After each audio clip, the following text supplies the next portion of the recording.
Welcome to Thueringer for Farming Simulator 15.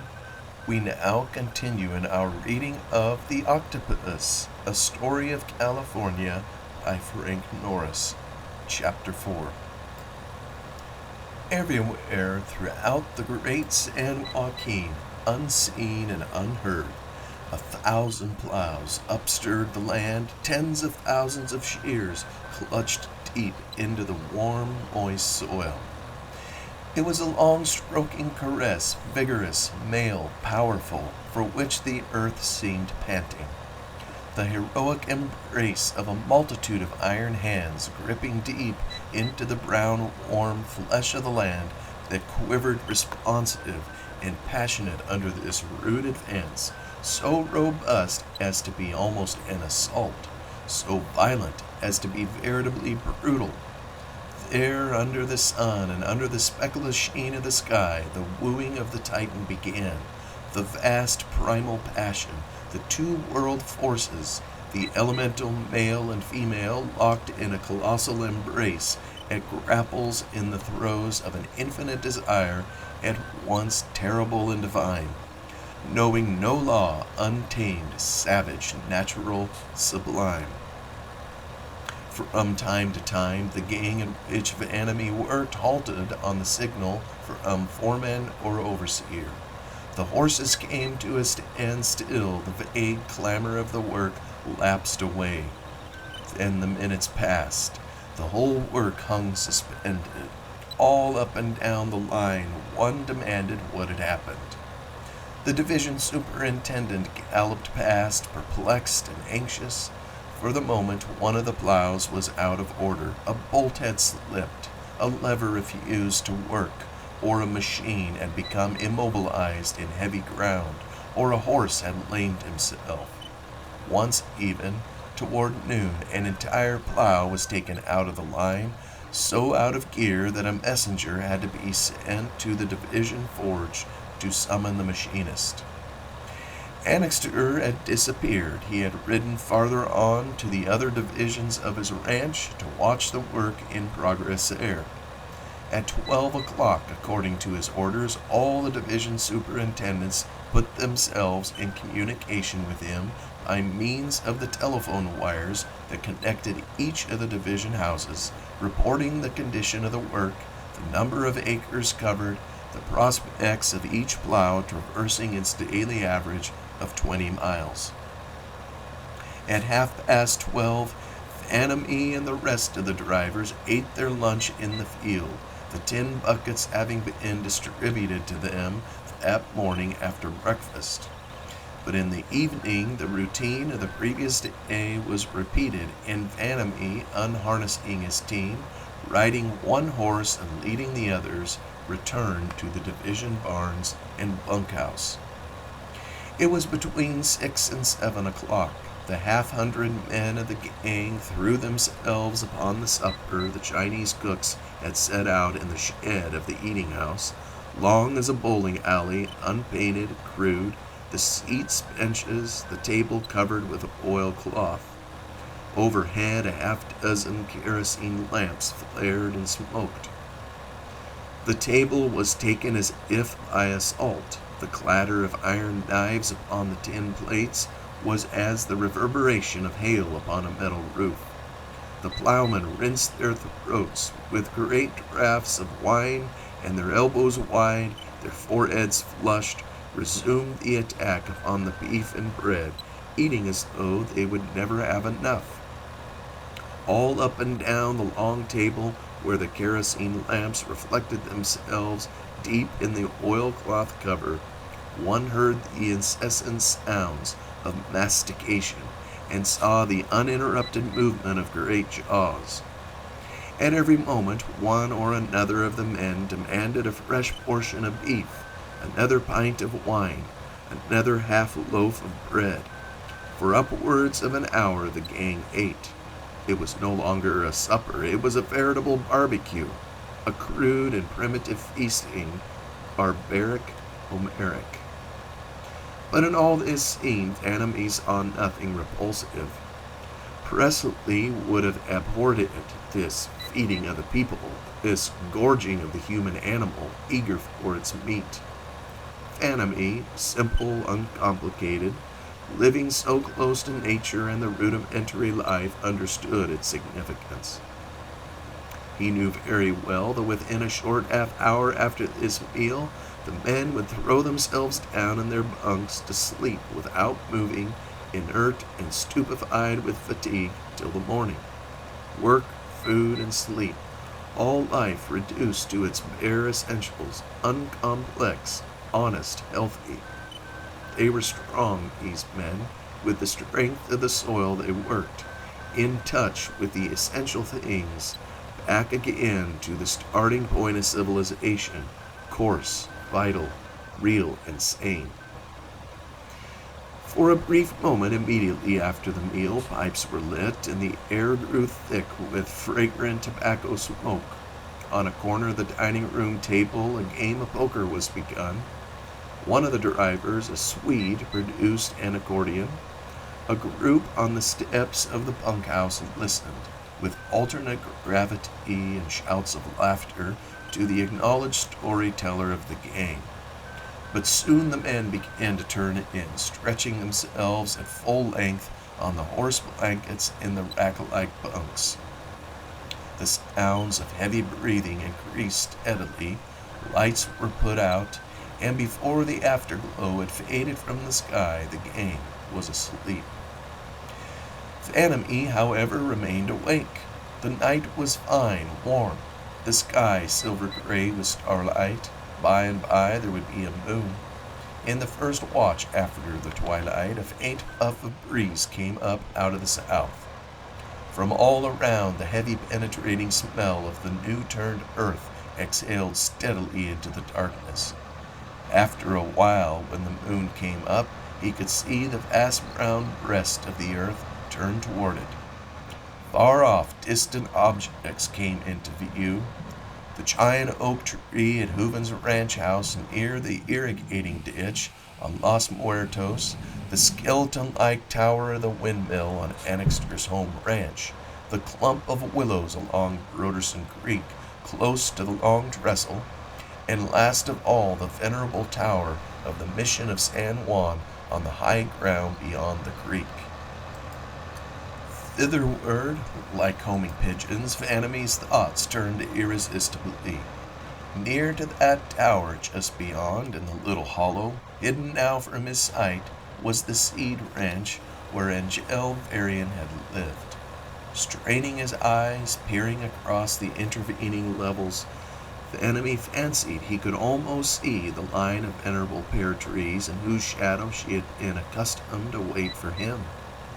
On many such a night as this, he had crossed the ranches to find her there.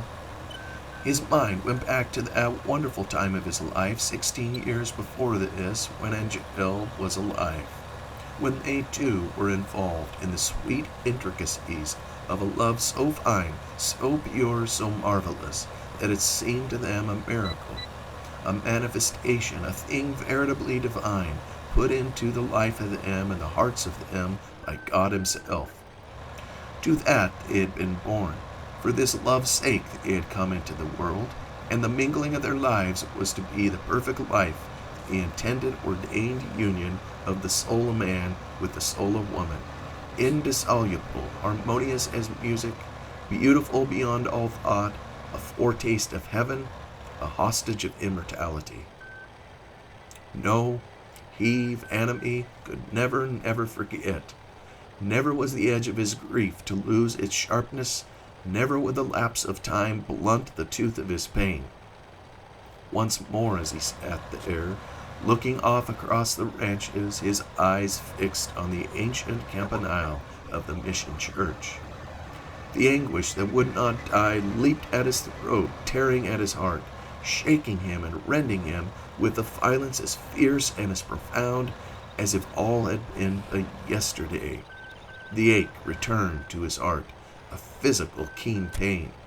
His hands gripped tight together, twisting, interlocked, his eyes filled with tears. his whole body shaken and riven from head to heel. He had lost her. God had not meant it after all. The whole matter had been a mistake. That vast, wonderful love that had come upon them had been only the flimsiest mockery. Abruptly, Vanity rose. He knew the night that was before him. At intervals throughout the course of his prolonged wanderings, in the desert, on the mesa, deep in the canyon, lost and forgotten on the flanks of unnamed mountains, alone under the stars and under the moon's wide eye, these hours came to him, his grief recoiling upon him like the recoil of a vast and terrible engine. Then he must fight out the night, wrestling with his sorrow, praying sometimes, incoherent, hardly conscious, asking why of the night and of the stars. Such another night had come to him now. Until dawn he knew he must struggle with his grief, torn with memories, his imagination assaulted with visions of a vanished happiness. If this paroxysm of sorrow was to assail him again that night, there was but one place for him to be.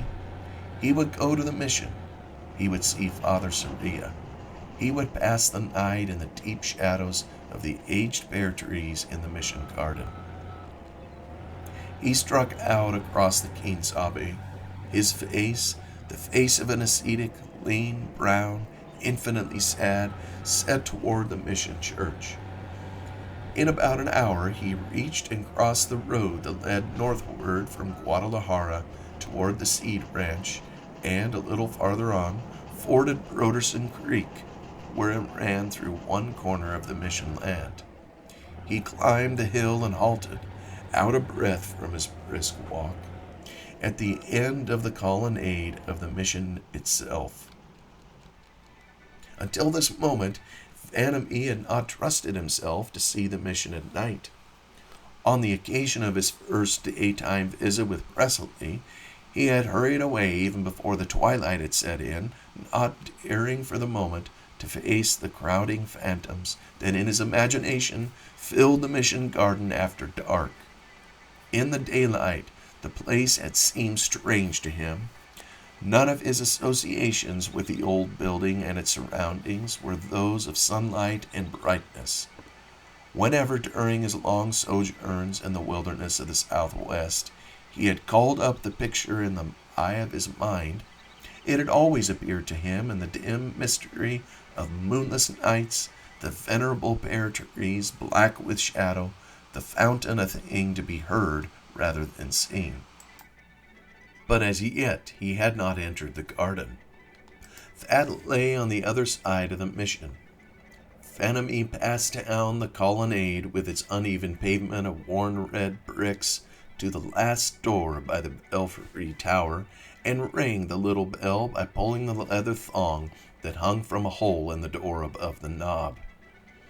But the maidservant who, after a long interval, opened the door, blinking and confused at being roused from her sleep, told Vanity that Soria was not in his room. Vanity, however, was known to her as the priest's protégé and a great friend, and she allowed him to enter, telling him that no doubt he would find Soria in the church itself. The servant led the way down the cool adobe passage to a larger room that occupied the entire width of the bottom of the belfry tower, and whence a flight of 8 steps led upward into the dark. At the foot of the stairs was a door opening into the church. The servant admitted Vanity, closing the door behind her. The interior of the mission, a great oblong of whitewashed adobe with a flat ceiling, was lighted dimly by the sanctuary lamp that hung from 3 long chains just over the chancel rail at the far end of the church, and by 2 or 3 cheap kerosene lamps in brackets of imitation bronze. All around the walls was the inevitable series of pictures representing the stations of the cross. They were of hideous crudity of design and composition, yet were wrought out with an innocent, unquestioning sincerity that was not without its charm. Each picture, framed alike in gilt, bore its suitable inscription in staring black letters. Simon the Cyrenian helps Jesus to carry his cross. Saint Veronica wipes the face of Jesus. Jesus falls for the fourth time, and so on. Halfway up the length of the church, the pews began, coffin-like boxes of blackened oak, shining from years of friction, each with its door, while over them and built out from the wall was the pulpit, with its tarnished gilt sounding board above it, like the raised cover of a great hat box. Between the pews in the aisle, the violent vermilion of a strip of ink-grained carpet assaulted the eye. Farther on were the steps to the altar, the chancel rail of worm-riddled oak, the high altar with its napery from the bargain counters of a San Francisco store, the massive silver candlesticks, each as much as one man could lift, the gift of a dead Spanish queen, and last the pictures of the chancel, the Virgin in glory, a Christ in agony on the cross, and Saint John the Baptist, the patron saint of the mission, the San Juan Bautista of the early days, a gaunt gray figure in skins, 2 fingers upraised in the gesture of benediction. The air of the place was cool and damp and heavy with the flat, sweet scent of stale incense smoke. It was of a vault-like stillness, and the closing of the door behind Vanamy re-echoed from corner to corner with a prolonged reverberation of thunder. However, Father Soria was not in the church. Vanamy took a couple of turns the length of the aisle, looking about into the chapels on either side of the chancel, but the building was deserted. The priest had been there recently, nevertheless, for the altar furniture was in disarray, as though he had been rearranging it but a moment before. On both sides of the church, and halfway up their length, the walls were pierced by low archways in which were massive wooden doors, clamped with iron bolts. One of these doors, on the pulpit side of the church, stood ajar, and stepping to it and pushing it wide open, Vanamy looked diagonally across a little patch of vegetables, beets, radishes, and lettuce, to the rear of the building that had once contained the cloisters, and through an open window saw Father Soria diligently polishing the silver crucifix that usually stood on the high altar. Vanamy did not call to the priest. Putting a finger to either temple, he fixed his eyes steadily upon him for a moment as he moved about at his work. In a few seconds he closed his eyes, but only part way. The pupils contracted, his forehead lowered to an expression of poignant intensity. Soon afterward he saw the priest pause abruptly in the act of drawing the cover over the crucifix, looking about him from side to side. He turned again to his work, and again came to a stop, perplexed, curious. With uncertain steps, and evidently wondering why he did so, he came to the door of the room and opened it, looking out into the night. Vanamy, hidden in the deep shadow of the archway, did not move, but his eyes closed, and the intense expression deepened on his face. The priest hesitated, moved forward a step, turned back, paused again, and came straight across the garden patch, brusquely colliding with Vanamy, still motionless in the recess of the archway. Soria gave a great start, catching his breath. Oh, it's you! Was it you I heard calling? No, I could not have heard. I remember now. What a strange power! I am not sure that it is right to do this thing, Vanamy. I had to come. I do not know why.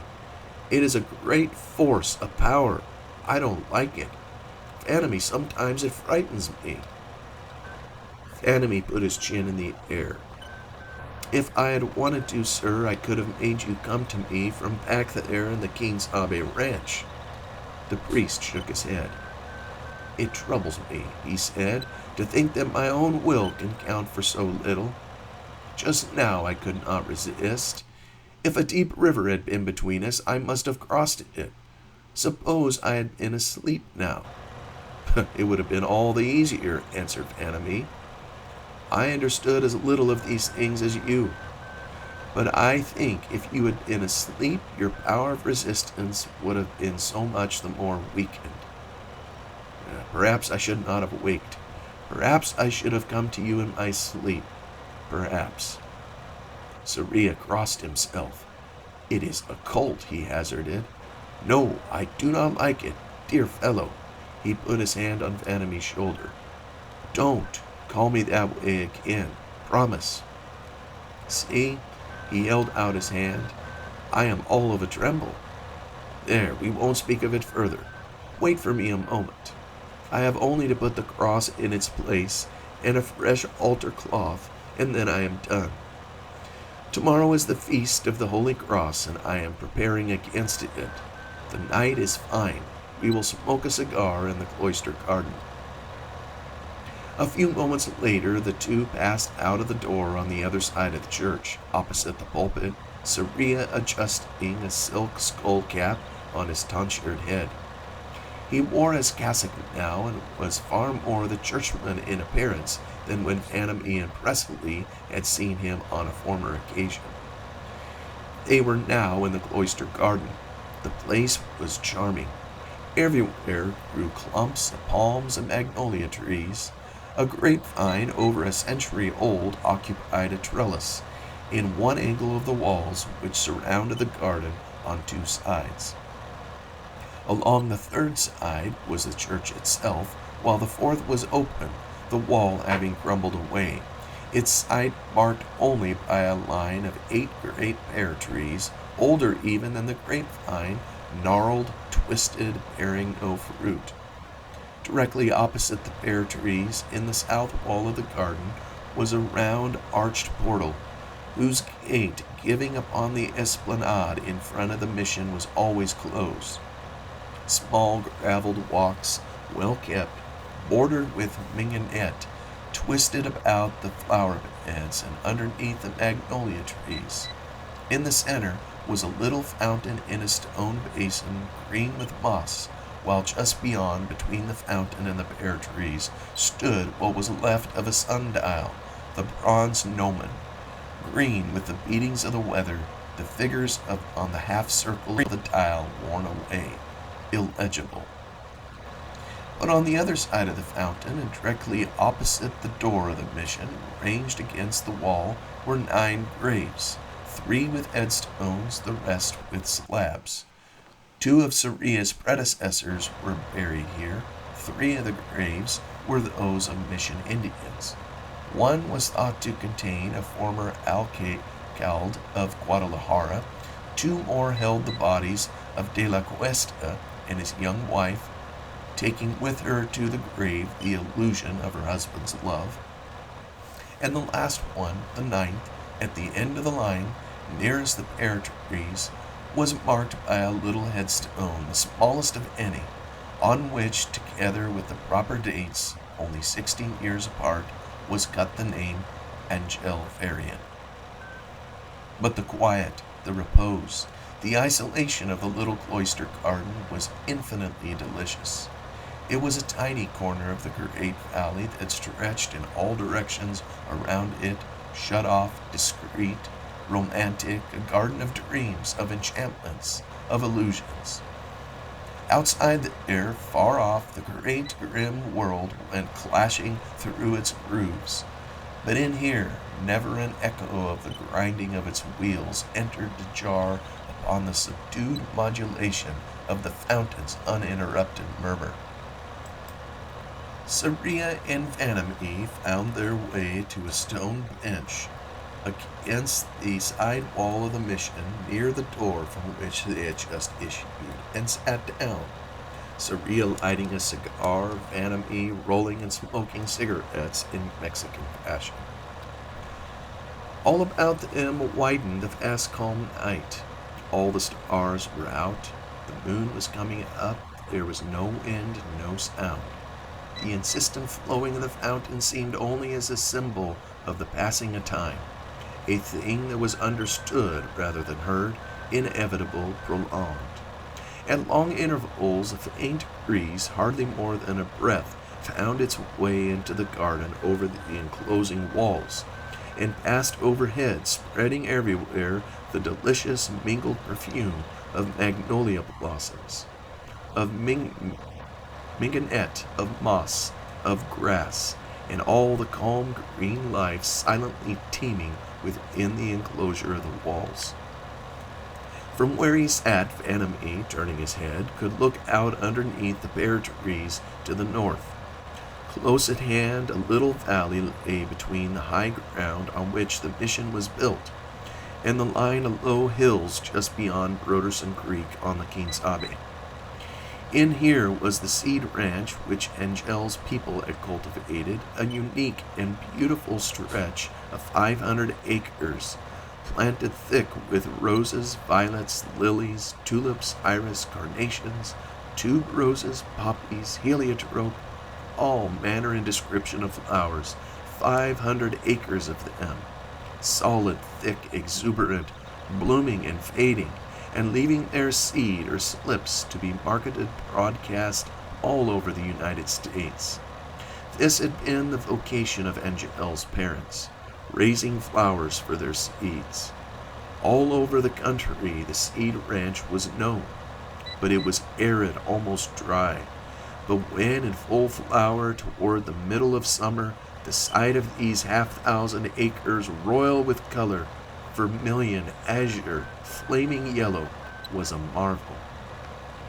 When an east wind blew, men on the streets of Bonneville, nearly 12 miles away, could catch the scent of this valley of flowers, this chaos of perfume. And into this life of flowers, this world of color, this atmosphere oppressive and clogged and cloyed and thickened with sweet odor, Angel had been born. There she had lived her 16 years. There she had died. It was not surprising that Vanamee, with his intense, delicate sensitiveness to beauty, his almost abnormal capacity for great happiness, had been drawn to her, had loved her so deeply. She came to him from out of the flowers, the smell of the roses in her hair of gold that hung in 2 straight plaits on either side of her face, the reflection of the violets in the profound dark blue of her eyes, perplexing, heavy-lidded, almond-shaped, oriental, the aroma and the imperial red of the carnations in her lips with their almost Egyptian fullness, the whiteness of the lilies, the perfume of the lilies, and the lilies' slender balancing grace in her neck. Her hands disengaged the odor of the heliotropes. The folds of her dress gave off the enervating scent of poppies. Her feet were redolent with hyacinths. For a long time after sitting upon the bench, neither the priest nor Vanamee spoke. But after a while, Saria took a cigar from his lips, saying, "How still it is! This is a beautiful old garden, peaceful, very quiet. Some day I shall be buried here. I like to remember that. And you too, Vanamee." "Quinsabe?" "Yes, you too. Where else?" "No, it is better here, yonder, by the side of the little girl." "I am not able to look forward yet, sir. The things that are to be are somehow nothing to me at all. For me, they amount to nothing. They amount to everything, my boy." "Yes, to one part of me, but not to the part of me that belonged to Angel, the best part." "Oh, you don't know," he exclaimed with a sudden movement. "No one can understand.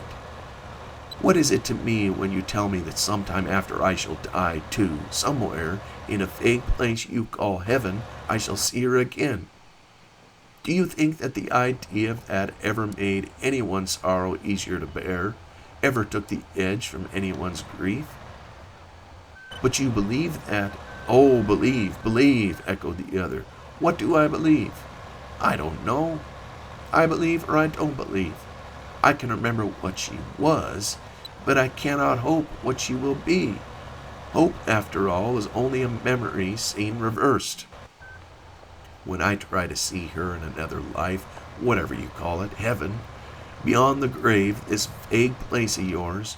When I try to see her there, she comes to my imagination only as what she was, material, earthly, as I loved her. Imperfect, as you say, but that is as I saw her, and as I saw her I loved her. And as she was, material, earthly, imperfect, she loved me. It's that I want, he exclaimed. I don't want her changed. I don't want her spiritualized, exalted, glorified, celestial. I want her. I think it is only this feeling that has kept me from killing myself. I would rather be unhappy in the memory of what she actually was than be happy in the realization of her transformed, changed, made celestial. I am only human. Her soul, that was beautiful, no doubt. But again, it was something very vague, intangible, hardly more than a phrase. But the touch of her hand was real, the sound of her voice was real, the clasp of her arms about my neck was real. Oh, he cried, shaken with a sudden wrench of passion. Give those back to me. Tell your God to give those back to me. The sound of her voice, the touch of her hand, the clasp of her dear arms. Real, real. And then you may talk to me of heaven. Soria shook his head. But when you meet her again, he observed, in heaven you too will be changed. You will see her spiritualized with spiritual eyes. As she is now, she does not appeal to you. I understand that. It is because, as you say, you're only human, while she is divine.